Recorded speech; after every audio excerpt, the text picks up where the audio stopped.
bersama podcast Suara Politik. Aku di sini Rosa Aprilia Kurniasari sebagai host dari podcast ini dan ditemani oleh aku Celia Peggy Wijaningrum sebagai tamu pendatang. Nah, di podcast ini kita akan membahas apa sih yang akan isu yang lagi trending ini?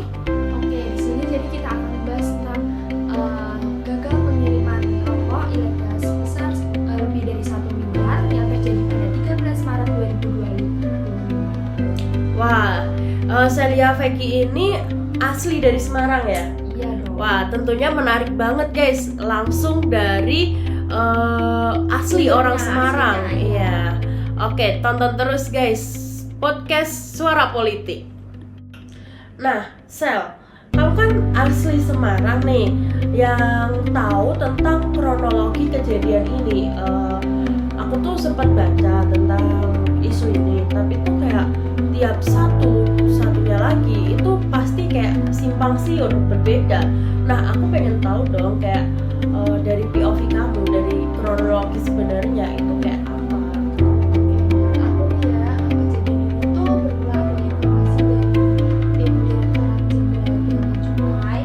Nah, itu ada pengiriman menggunakan truk bus di mana terjadi pada tanggal 13 Maret 2005. Nah, di situ dan Bea Cukai itu ada patroli mereka itu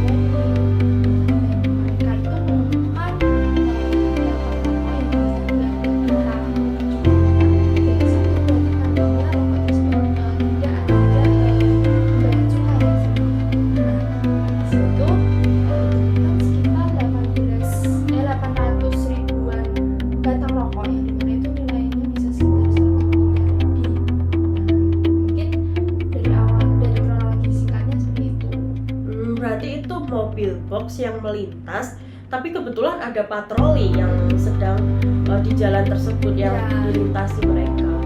Oh gitu.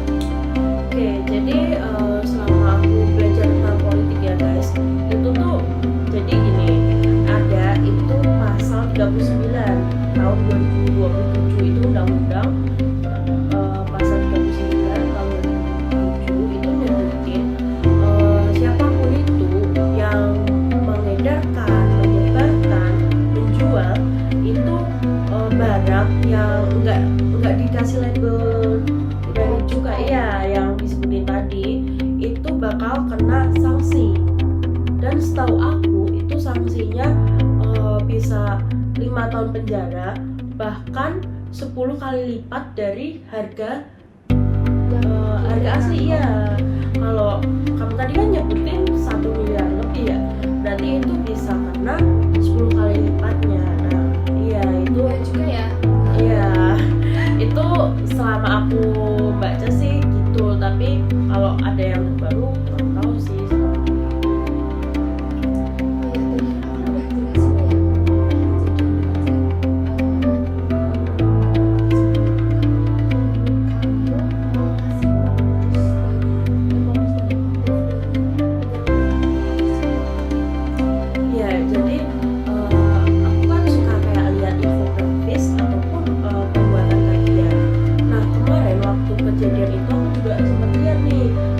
Sempat kayak nge-share gitu kan. Nah, aku sempat baca dan aku juga sempat nulis dari kejadian ini. Nah, tapi dari yang aku tangkap itu tuh jadi gini, kayak mereka tuh udah licik, udah pintar, mereka tuh tahu, dan menurut aku itu bukan yang pertama kali kejadian. Dan juga dalam kayak rokok ilegal gini itu juga banyak produsen di luar sana. Oh ya guys, jadi banyak produsen di luar sana itu yang menjual rokok ilegal, gini fun fact-nya, mereka itu harus paham target pasar. Jadi gini, mereka ke kota yang minim pengawasan. Kota kecil gitu ya. Iya bener banget. Jadi kalau misal kayak Jabodetabek, Surabaya, terus Semarang, itu kan banyak sekali pengawasan. Nah, mereka kebetulan itu tuh melintasi ke kota Semarang. Nah, dan kebetulan itu lagi ada pengawasan. Jadi mereka tertangkap basah. Nah, dan juga modus dan motif mereka itu pintar banget menurut aku. Jadi gini, mereka sengaja di malam hari, itu kan kegiatannya di malam hari kan. Nah, di malam hari mereka pasti mikirnya di malam hari nggak mungkin ada pengawasan kan. Nah, makanya mereka gunain waktu di malam hari. Terus yang kedua, mereka tuh jadi gini, ini kan mereka pakai mobil box. Terus habis itu ada barang dulu, baru itu ditaruh di belakang. Jadi posisinya itu ini rokok dan ini ditumpuk barang gitu. Jadi biar nggak kelihatan gitu ya. Iya, kalau misal ada pengawasan dadakan pun pasti pengawasannya melihat ya secara objektif aja. Dari depan itu yang nggak digeledah sampai ke Iya. Nah, tapi yang ini ketahuan. Jadi gitu. Jadi ceritanya gitu. Nah, jadi kan kita tadi udah bahas tentang isu yang tadi kan yang kamu ceritain.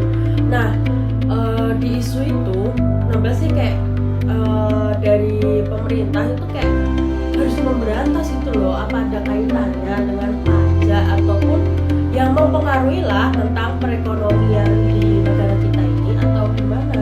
Soalnya kan aku kurang paham ya tentang kayak perpajakan, pajak-pajak atau bea cukai itu. Nah, kenapa kayak harus diberantas itu? Oke, jadi itu pasti ada lah yang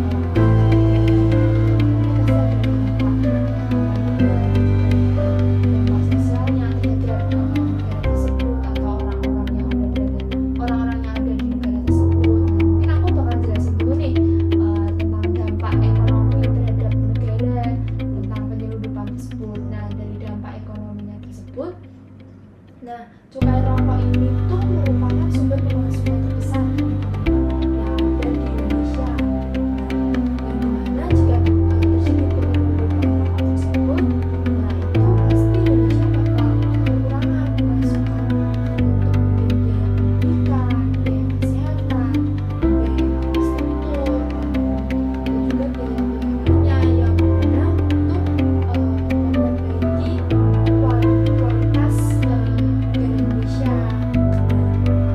Lalu yang kedua itu ada dampak sosial.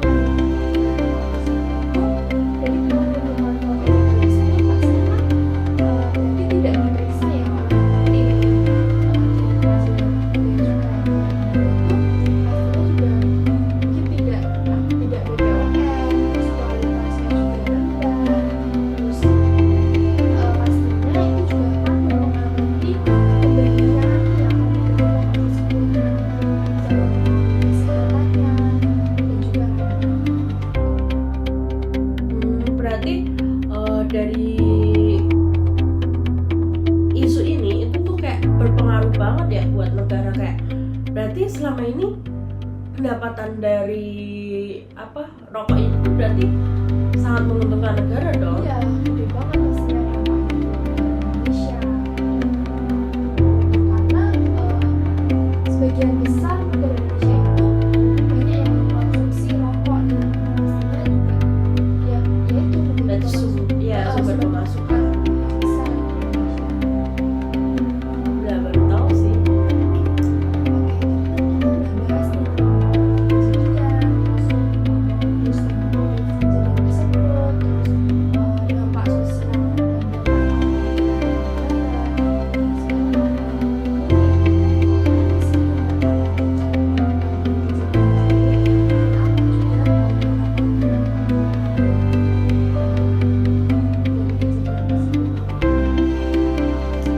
Nah, jadi tuh kan waktu itu ada konferensi persnya kan. Nah, di konferensi pers itu tuh pihak bea cukai itu bakal berkomitmen untuk